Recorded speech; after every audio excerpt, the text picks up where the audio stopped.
Hi everybody, it's Honest John again. Well, we just got a look at Donald Trump's negotiating skills. It seems a company named Carrier is going to move to Mexico from Indiana. 1,000 people would have lost their jobs. Donald Trump convinced the company to stay in Indiana.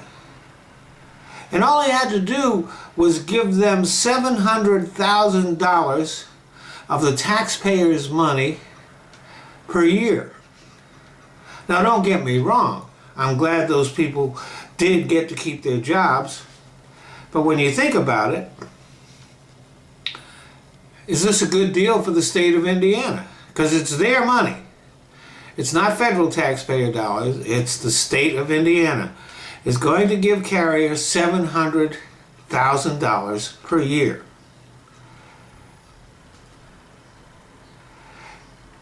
Now, it's unlikely that having Carrier in Indiana generate $700,000 or more of revenue for the state of Indiana.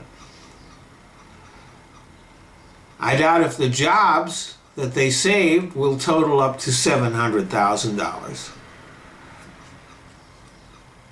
And the deal is probably not sustainable. Do you think that the state of Indiana can afford to give one company $700,000 per year forever? I mean, think about how that's going to mount up. After 2 years, it'll be $1,400,000. After 3 years, it'll be $2,100,000. This is just simply not sustainable. Essentially what it is that they're bribing Carrier to stay in Indiana.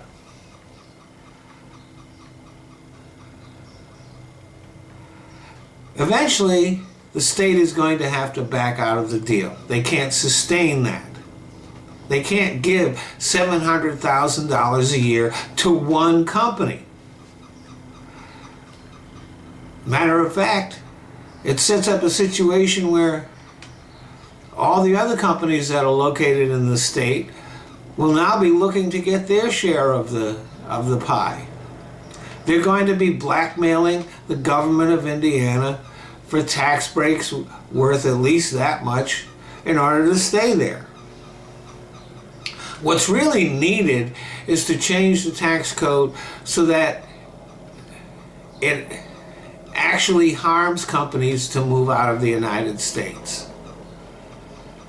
But that's not what Trump did. So basically, the state of Indiana got hosed, and eventually they're going to have to back out of that deal, and those people will lose their jobs. What it did accomplish was that Trump and Mike Pence are going to fly into Indiana.